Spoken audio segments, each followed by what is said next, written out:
안녕하세요 대표님. 오늘은 일하시는 거를 조금 제가 찍어보려고 왔는데요. 네. 지금 여기서 일을 하시나 봐요. 네. 예전부터 궁금했던 게 6개를 다 한 번에 보실 수가 있으세요? 그럼요. 당연히 볼 수 있죠. 근데 눈이 아파서 요새 제가 좀 눈이 아까도 말했지만 눈이 좀 그런지 요새는 이렇게 끄고 이렇게 다 봐야 될 때 아니면 끄고 하는데 다 볼 수 있죠. 당연히 이러고 보는 거지 뭐. 그러면 예. 한번 살짝만 얘기해 주시면 네. 주로 어떤 화면을 이렇게 켜놓고 보시는지 사실 트레이더들에서는 좀 궁금했거든요. 예전부터. 저는 지금 뭐 트레이딩은 저희 회사 고유자본으로만 하니까 실제로 고객들 자금 가지고는 트레이딩은 안 하고 이제 운용을 하는 거니까 그런 실시간 뭐 이런 게 뭐 그렇게 타이밍까지 맞추고 그럴 필요는 없는데 그것도 이제 큰 틀에서는 맞추려고 하죠. 어느 정도는. 근데 여러 가지 그런 시그널을 보는, 지금이야 제가 하고 있지는 않으니까 시그널을 보는 것도 켜놓고 뭐 뉴스 외신들 좀 켜놓고 한국 뉴스는 좀 잘 안 보는 편이고 그리고 이제 뭐 아무튼 많이 켜놓습니다. 그리고 제가 분석할 때 좀 쓰는 것들 그런 지표나 이런 것들 매크로 분석할 때 그런 것도 많이 켜고. 네. 네, 감사합니다. 네네. 평소 때는 이렇게 일하시면서 그때그때 필요에 따라서 이제 켜놓고 또 끄시고 하시나 봐요. 네, 그렇죠. 그렇구나. 사실 오늘 이 영상 찍으면서 제가 좀 궁금한 게 있어서 일하시는데 꼭 부탁드렸어요. 다른 거보다 아침에 출근하면서 누리엘 루비니 교수님 최근 인터뷰 영상을 다시 봤는데 네네네. 그 교수님이 그 얘기를 하시더라고요. 뭐 저희는 여러 번 얘기했었지만 경제비기가 오면 다들 대부분 한국도 그렇고 미국도 그렇고 국채를 사라고 얘기를 많이 하는데 그 누리엘 루비니 교수님도 국채를 사지 마라. 오히려 국채가 되게 안 좋을 수 있다 그러고 저희도 계속 오랫동안 국채는 지금 되게 안 좋을 가능성이 높다라고 말하고 있는데 제가 투자자 입장에서 질문을 좀 해볼게요. 왜 그렇죠? 일단 루비니 교수 아마 이번 한경글로벌 네. 최근에 찍은 그 영상 얘기하시는 것 같은데 저도 봤어요. 최근에 찍은 거. 근데 진짜 제 뷰랑 똑같이 얘기를 하시더라고요. 저나 그 교수님이나 어쨌든 인플레이션이 오래 갈 거다라고 보는 게 동일한 것 같아요. 네. 그러니까 이게 구조적이고 통화적인 이런 인플레이션이 금방 잡힐 수 없다. 그러니까 지금 장기금리가 미국 10년물 국채 산다고 하면은 한 3.7% 정도 아마 받을 수 있을 텐데 10년간. 네. 그 향후 10년간 인플레이션이 소비자 물가 지수가 3.7%보다 높은 채로 평균으로 냈을 때도 그 정도, 뭐 예를 들면 5%가 될 수도 있고 향후 10년 동안 그럴 수 있다라고 보는 것 같아요. 물론 저는 1, 2년 동안은 확 디스인플레이션이나 디플레이션 그런 왔다 갔다 하는 구간이 늘 있으니까 그럴 수 있지만 평균으로 냈을 때 높게 유지될 거다라고 본다면 과연 그게 미국에서 발생하는 인플레이션이잖아요. 네. 근데 과연 달러가 안전자산이 될 것이냐. 달러는 기본적으로 아무것도 내재 가치가 없는 신용에 기반한 화폐잖아요. 달러도 그렇고 원화도 그렇고 다. 정부의 신용에 기반한. 인플레이션을 통제를 못하는 상황이 오래 이어지면 과연 사람들이 그 달러에 신뢰를 할 수 있을 것이냐. 2008년 같은 전형적인 리세션과 물가가 같이 하락하는 그런 리세션에서는 미국에서 위기가 생겨도 달러로 가고 그때는 왜냐면 물가가 낮으니까 양쪽 완화를 다시 할 수 있잖아요. 그래서 돈을 찍어내서 채권을 또 장기채를 자기네가 셀프 매입해서 채권의 가치를 유지할 수 있지만 과연 그런 게 안 되겠죠. 인플레이션이 아무튼 어느 수준으로 높게 유지가 된다면 어제도 물가 지표가 그 서비스 물가가 아직도 전혀 안 꺾였죠. 저는 이제 기관에서 프랍 트레이딩을 오래 했기 때문에 글로벌 파생 쪽 트레이딩을 했고 그런 차원에서 봤을 때 상품 인플레이션도 조만간, 그러니까 원자재가 다시 크게 상승할 만한 조짐이 보이고 있어요. 최근에 금이나 은, 귀금속은 이미 크게 상승을 했고 그런 것들은 한마디로 다 뭐를 가리키냐면 사람들의 장기 기대 인플레이션. 인플레이션이 지금까지는 장기 기대 인플레이션이 다 잘 고정이 돼 있어요. 네, 되게 낮게 나왔어요. 네, 하도 파월이 블러핑하고 아직도 사람들은 미국이 아주 안전한 미국의 인플레이션이 높은데 왜 달러로 몰려요? 그러면 안 되는 거죠, 원래는. 그렇죠. 한국의 인플레이션이 높은데 한국으로 그렇죠. 돈이 몰리면 말이 안 되죠. 말이 안 되죠. 네. 그 나라의 통화 가치가 녹는 건데 그럼 미국 국채가 과연 안전자산이 될 수가 있냐? 지금 정도의 금리만 주고 있는. 예를 들어 지금 금리가 시장 금리가 다 뭐든지 싸냐 비싸냐의 차원이거든요. 더 쉽게 제가 얘기를 해보자면 지금 만약에 시장 금리가 10%를 주고 있어요. 장기 10년물이 만약에 미국 네. 10년물이 10%예요. 그러면 10년 동안 높네요. 10%라는 거잖아요. 네. CPI보다 훨씬 높죠. 네. 앞으로 CPI가 더 높아질 수 있다라고 사람들이 생각을 하더라도 야 10년 동안 평균으로 10% 준다고? 사야죠 그럼 당연히. 물론 1, 2년 정말 최악의 상황에 뭐 13%, 14%, 70년대처럼 나올 수 있겠지만 그래도 사야죠. 10년 평균은 그럴 수 있으니까. 근데 지금 10년 평균으로 3.6%, 3.7% 지금 현재 CPI가 6%인 상황에서 이거는 여러 구조적 문제나 통화량이 발행된 거 그리고 이제 여러 통화 유통 속도 저희 프루팅 오시면 그 근거를 자세히 보실 수 있습니다. 네. 그런 여러 가지를 아무튼 감안했을 때 인플레이션이 제가 봤을 때는 장기적으로 갈 수 있고 단기적인 물론 그 사이에는 디스인플레이셔널이한 사이클이 늘 끼니까 10년 동안 평균으로는 발생을 한다고 해도 단기적으로도 최소 제가 강조하듯이 올해 말까지 아무튼 높게 보수적으로 잡아도 5.5 이상 아니면 지금 이번에 발표된 6% 이상으로 유지될 가능성이 높다 그렇게 말씀을 드리고 싶어요. 지금은 기저효과 때문에 전년 이맘때쯤이 엄청 높았기 때문에 지금 연간으로는 조금 뭐 낮아지는 것처럼 보일 수 있지만 월간 상승률이 이번에도 근원이 더 올랐잖아요. 근원 네. CPI가 많이 올랐는데 이게 이제 다시 물가가 이제 3분기, 4분기가 되면 기저효과가 다시 이제 플러스가 되게 되거든요. 지금 역기저효과가 나타나고 있는 중인데 아무튼 그럴 수 있다. 관련해서 한 가지 더 질문이 있는데 네. 실리콘밸리 은행하고 시그니처 은행이 지난주 파산하면서 이제 연준이랑 그리고 이제 예금보험공사에서 예금과 지금 국채 손실이나 모기지 채권 손실 보장해주겠다고 얘기를 했는데 네네. 그렇게 되면은 사실 당장 투자자들이 뱅크런을 하진 않겠지만 혹시 지역은행들이나 이런 은행들이 문제가 더 생기게 되면 이미 바꿔주겠다고 했으니까 연준은 그거에 대해서 추가 자금을 투입해야 될 거고 그럼 오히려 인플레이션이 더 심해질 수 있지 않나요? 그쵸. 그러니까 말 그대로 7조 달러 정도예요. 전체 미국의 전체 은행의 예금자 보호가 안 되는 게 그럼 한 9천조 정도 되나요? 7조 달러면 한 그 정도 되죠. 그러니까 지금 연준이 보유하고 있는 자산이 네. 8.4조 달러인가요? 뭐 그 정도 돼서 지금 한 1경 정도 보유를 하고 있는데 부채 자산을 QT 한다고 해봤자 너무 속도가 느려서 근데 향후 정말 최악의 상황이 발생했을 시 7조 달러 거의 그만큼이 더 늘 수 있다는 그걸 보증을 해버린 거예요.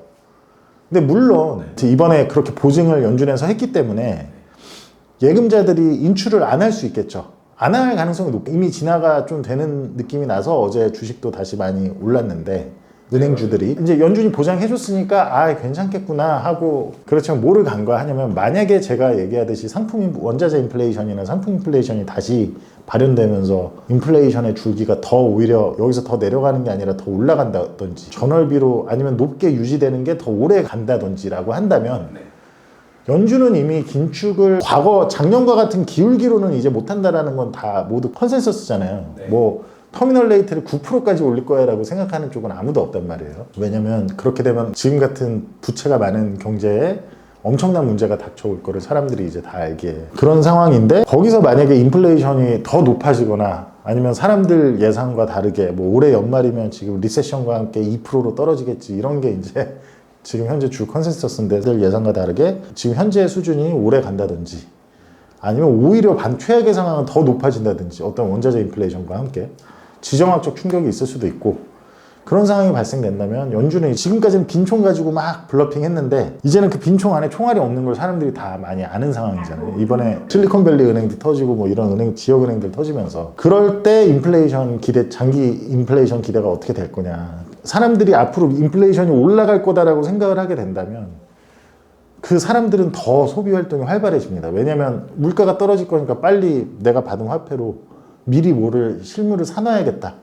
그게 꼭 뭐 금이나 은같이 저희가 사라고 하는 그런 게 아니라고 하더라도 하다못해 컴퓨터도 먼저 사놔야겠다 할 수 있는 거고 하다못해 자동차도 원래 내년 뭐 3년 5년 뒤에 사려고 하던 걸 먼저 빨리 그냥 사야겠다 뭐 이럴 수도 있는 거고 그러니까 기대 인플레이션이 그렇게 올라가면 그게 악순환을 일으켜서 그게 또 임금을 또 다시 또 뭐 여러 가지 그런 좀 문제가 있습니다. 그리고 이거는 제가 주거비 관련해서 이번에도 CPI 보면 주거비가 안 떨어졌잖아요 전혀. 네. 근데 제가 이거 계속 저 혼자만 얘기를 하고 있는데 전에도 얘기를 했고 주거비는 어쨌든 집 가격이 떨어졌으니까 주거비는 당연히 시차를 두고 떨어질 거야 라고 생각하는 게 되게 시장 컨센서스인데 미국의 CPI에는 집 가격이 들어가는 게 아니라 주거를 위한 비용이 들어가죠. 근데 금리가 뭐죠? 금리는 돈의 비용이에요. 금리가 올랐다라는 거는 돈의 비용이 늘어나기 때문에 예를 들면 렌트는 들어가죠. CPI에 무조건. 월세가 떨어지기가 쉽지가 않습니다. 한국만 예를 들어봐도 전세 대출 금리나 뭐 모든 게 다 올랐잖아요. 그럼 집주인들이 그 금리 조달 비용이 너무 올라간 거예요. 그래서 전세 가격하고 집 가격은 많이 떨어졌지만 월세는 오히려 많이 올랐어요. 이거를 제가 아마 지난번 영상에서 얘기했던 것 같은데 이거를 CPI에 들어가는 주거 비용이 있기 때문에 집 가격이 얘네 딴에는 과거에 워낙 집 가격 올라가는 게 막 인플레이션에 너무 반영돼서 그걸 축소한다고 이렇게 바꿔놓은 건데 오히려 그게 지금은 독인 상황이에요. 주거 비용은 더 오래 지속이 될 수 있다, 인플레이션이. 이자가 그렇게 오르면 집주인 입장에서 전세 가격은 떨어뜨려도 전세 가격이 원래 뭐 5억에 내놨던 걸 4억으로 했다고 해볼게요. 20%가 빠진 거잖아요, 전세 가격이. 네. 근데 그런데도 불구하고 그러니까 전세 가격은 20% 빠졌지만 금리는 지금 몇 프로 올랐죠? 예전에는 전세 대출 뭐 진짜 말 그대로 거의 뭐 진짜 뭐 3%면 할 수 있었던 그런 전세 대출이 네, 맞아요. 지금 뭐 7%, 8%뭐 이럴 엄청 높단 말이에요. 전세 대출은 좀 더 싸지만 아무튼 부동산 관련 대출이 그러면은 이게 100%가 오른 거예요. 금리가. 두 배가 오른 거니까. 그렇죠. 금리가 100%가 오른 거예요. 그러면 전세랑 월세는 다 그게 그때의 금리 상황에 따라 이게 등가 교환이 된다고요. 근데 전세는 빠졌어도 금리가 했기 때문에 실제로 이 사람들 예를 들어 집주인들이 전세를 받으면 그걸 가지고 뭐를 해요? 어떤 저축 수단에 넣는단 말이에요. 뭐 예를 들면 적금을 넣는다고 쳐봐요. 적금 주면 요새 금리를 훨씬 많이 주잖아요. 전세 만기에 맞춰 적금을 넣는다고 쳐봐요. 훨씬 많이 주잖아요. 그것 때문에 전세 가격이 빠졌어도 월세는 올라갈 수밖에 없다라는 거죠. 월세는 그 전까지는 금리가 너무 낮았기 때문에 엄청나게 부풀은 집값 대비로는 기형학적으로 낮았어요. 근데 금리가 이렇게 오르면서 오히려 월세는 올라가고 있는 거죠. 근데 미국도 그런 상황 때문에 계속 주거비 CPI가 안 빠진다고 보시면 됩니다. 그리고 저 궁금한 게 예. 인플레이션 이렇게 계속 높게 나오고 보면 지금 완만하게 내려가고 있다고 하지만 여전히 굉장히 높은 상태이지 않습니까? 네네. 말씀하신 대표님도 그렇지만 이제는 점점 인플레이션이 높게 유지될 거라고 생각하시는 저는 정말 예전부터 네, 계속 얘기했죠. 그리고 진짜. 예전부터 얘기했고 맨날 22년 뭐 초에도 뭐 이제는 피크다. 22년 초부터 계속 피크 인플레이션. 네. 실제 인플레이션이 높게 발현된 건 21년 3월, 4월. 3월부터 시작이 됐고 그때는 일시적 인플레이션이다. 그러니까 다들 나와서 일시적 뭐 연준에서 그렇게 얘기하니까. 또 한 21년 한 3분기, 4분기쯤에는 뭐 이제 피크, 그때부터 피크가 계속 나오더니 22년 내내 피크다라고 하더니 저는 처음부터 최소 23년 말까지 간다. 이게, 그거는 이제 통화량과 여러 가지에 굉장히 밀접하죠. 근데 그거는 저희 프로팅 오시면 다 보실 수 있습니다. 그래서 이제 네. 그렇게 이렇게 유지될 거다라고 하는데 에너지 가격은 생각보다 그렇게 막 반등을 못 하고 있는 것 같아요. 혹시 주요한 이유로 보시는 게 있을지. 저도 에너지가 갈 때가 됐는데 왜 안 가나 하고 저희 회사 포트폴리오도 에너지에 꽤 들어가 있기 때문에 유가 관련해서 뭐 이제 여러 가지 다분화돼 있지만 에너지에 꽤 있어서 사실 관심을 많이 두고 보고 있는데 일단 뭐 펀더멘탈적인 측면으로는 아마 중국 공장이나 이런 게 아직 다 완전히 좀 재가동이 이렇게 예전처럼 풀로 되지 않을 거라는 그런 우려가 있는 것 같다. 첫째. 그리고 둘째는 아무튼 러시아 그런 가격 상한적인 면도 있죠. 네. 러시아가 제3국들에 이렇게 뒤로 해서 판매를 하는데 어차피 그게 할인된 가격으로 판매를 할 수밖에 없을 것이니까 러시아가 오히려 전쟁 중만 아니었으면 아예 그냥 나 안 팔아 절대 그 가격 밑으로는 안 팔아 이래버리면 제재는 오히려 역효과. 왜냐면 자기네가 이미 세수가 충분하면 어느 정도 전쟁 중이어서 돈이 그렇게 많이 나가는 상태가 아니고 자기네가 지금 그 미국 때문에 이렇게 뺏긴 자산들이 뺏기지 않았다면 뭐 그럴 필요가 없는데 그런 측면에서 좀 러시아도 제재도 한 몫을 하는 것 같고 이제 제일 큰 거는 제가 말한 지금 장기채가 안전자산이라고 착각하는 그런 심리와 제일 맞닿아 있죠. 근데 모두가 다 리세션이 올 거니까 리세션이 오면 당연히 물가도 하락하겠구나. 리세션이 경기 침체인데 경기가 안 좋다는 얘기인데 어떻게 유가가 상승하겠어 라는 거죠. 근데 반대로 인플레이션이 오기 때문에 유가가 화폐 가치가 떨어지니까 유가가 상승하는 거지, 경제가 성장하니까 꼭 유가가 상승한다, 하락하니까 유가가 빠진다, 이 논리는 제가 봤을 때 잘못했다. 그래서 최근에 계속 빠진다고 빠지지만 70불은 쉽게 못 깨고 있는데 최악의 상황에 한 60불 중반까지 갔다가 갈 수도 있겠다 싶지만 지금 계속 한 몇 달 동안 이 레인지 70불, 80불 레인지 사이에서 계속 이러고 있거든요. 횡보를 하고 있는데 제가 봤을 때는 어쨌든 뭐 65불까지 갔다가 올라가든 뭐 어떤 상황 뭐 거기 이 사이에서 가든 어쨌든 가면은 되게 많이 갈 거라고 저는 봅니다.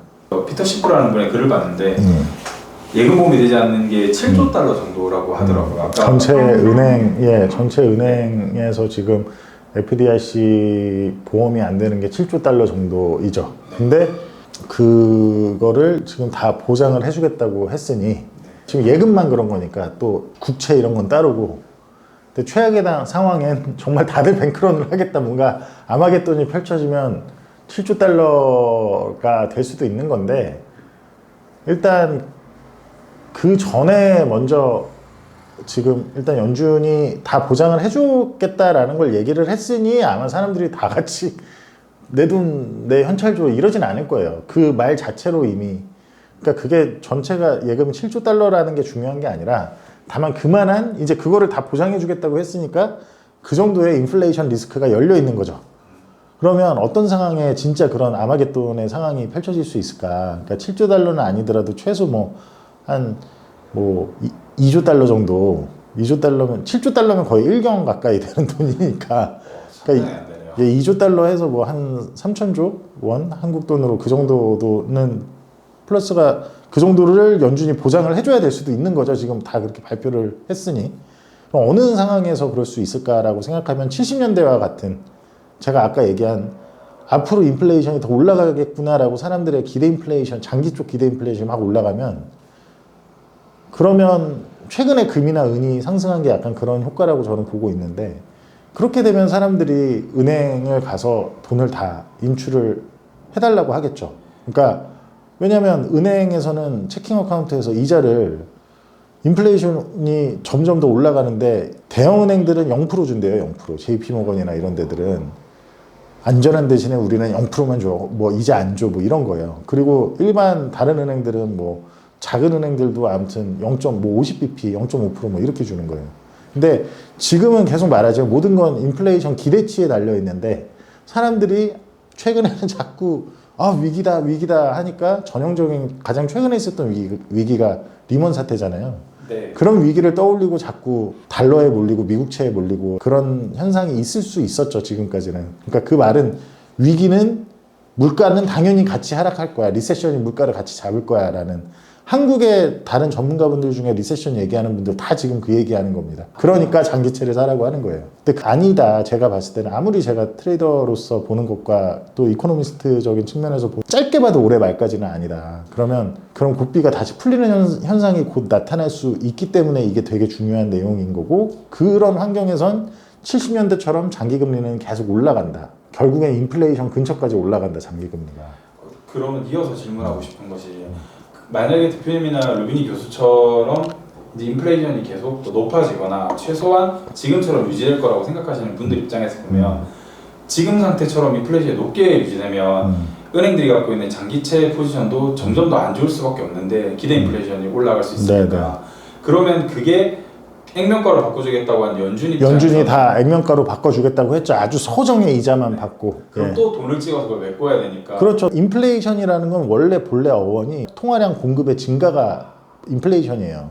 그거를 교과서적으로 계속 바꿔왔는데 미국에서 통화량 공급이 늘어나면 그냥 그게 인플레이션이에요. 그러면 연준이 그걸 저리에 빌려주려면 돈을 또 새로 찍어야 된다는 얘기죠. 만약에 그거를 정상적인 방법으로 자기들이 국채를 발행해서 정상적인 외부 투자자들이 그 국채를 사줘서 돈을 조달한 거면 상관이 없는데, 그래서는 어떻게 저리에 빌려줄 수가 있어요?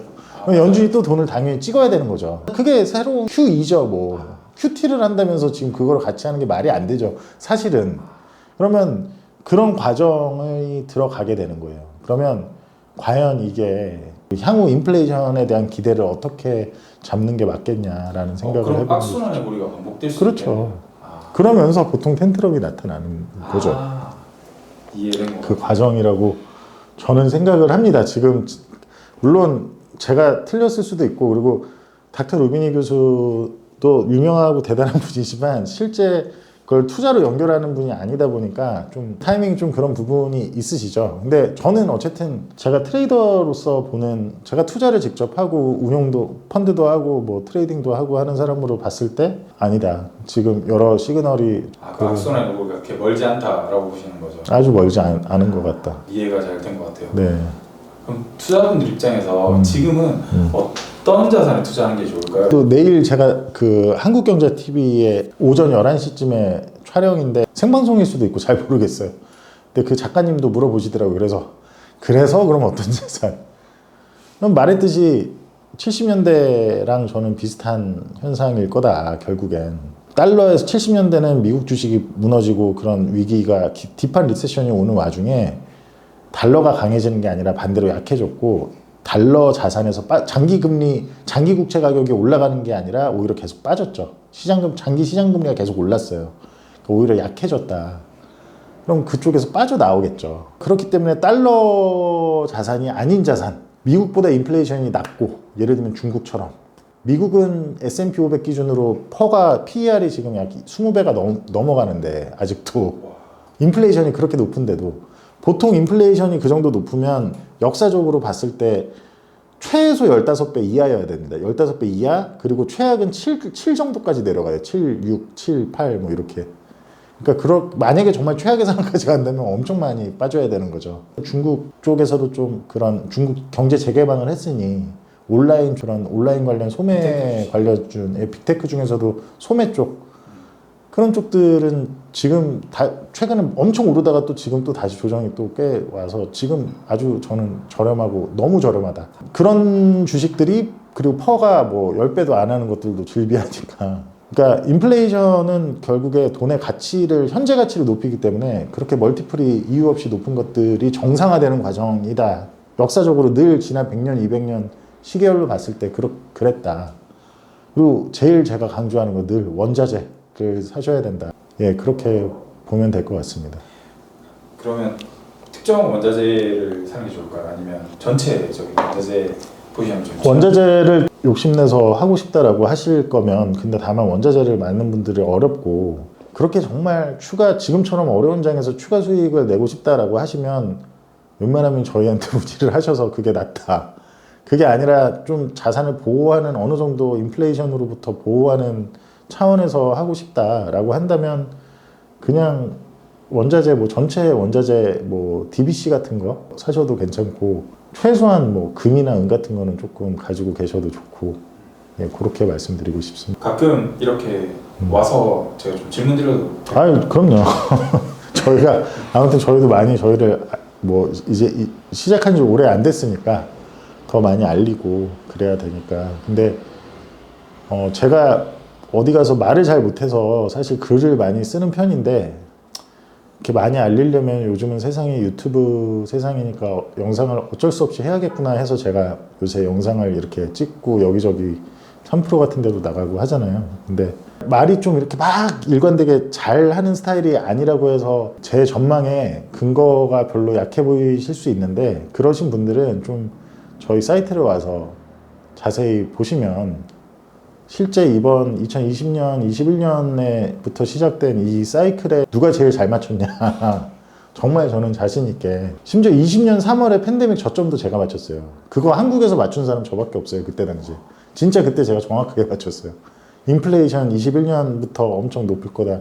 이거는 지금 저희 유튜브 보시는 분들 다 저희 오랜 구독자 분들이 많을 테니까 저는 그냥 자신 있게 얘기를 할 수 있습니다. 물론 그 와중에 틀린 것들도 있었겠지만 정말 사람들이 못 맞췄던 거 다 맞춰왔고 그게 글로 보면 너무 설득이 되게 제가 잘 쓸 자신이 있는데 말은 제가 무슨 이유에서인지 모르겠는데 저는 좀 막 생각이 많아서 그런지 뭐 아무튼 말은 제가 그렇게 잘하는 편은 아니에요. 그래서 제가 뭐 다른 전문가들처럼 막 엄청난 제가 말로써 회사 홍보가 잘 될 거다 이런 기대는 전혀 안 하고 있습니다. 그냥 다만 해야 되니까 한다고 하고 열심히 하고 있는 건데 저는 제 진심이에요. 이런 얘기도 가끔 해야지 진심도.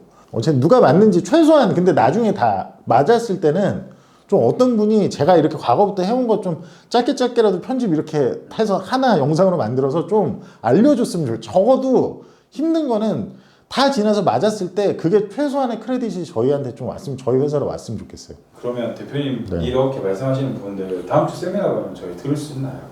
아 당연히 세미나 가면 정말 깊은 얘기 많이 하죠. 뭐 한두 개가 아니라 진짜 그때는 뭐 4시간 동안 하는 거니까 진짜로 깊은 얘기 많이 하고 실제 운용이 어떻게 이루어지는지 그러니까 저희 프로젝트 투자자문에 지금 많은 분들 신청하신 걸로 알고 있는데 그래도 아직 최대한 조금 더 저희가 할 수 있게 지금 하고 있으니까 늦지 않게 신청하시고 정말로 딥한 얘기 제가 그리고 어디 가서 글로 쓰기에도 뭐하고 뭐 이런 얘기들도 다 할 겁니다. 그러면은 저희 다음에도 또 와서 이렇게 대표님한테 질문 드리고 네. 이렇게 그리고 다음 주 세미나에서 좀 자세하게 아 다음 주네요 벌써? 아 다만 지난번에도 말씀드렸듯이 저희 프로젝트 투자자문하고 좀 함께할 의향이 있으신 분들 위주로 좀 신청을 하시면 좋겠다. 단순 경제 전망에 대한 세미나 예 물론 전망도 있을 거지만 감사합니다. 네네.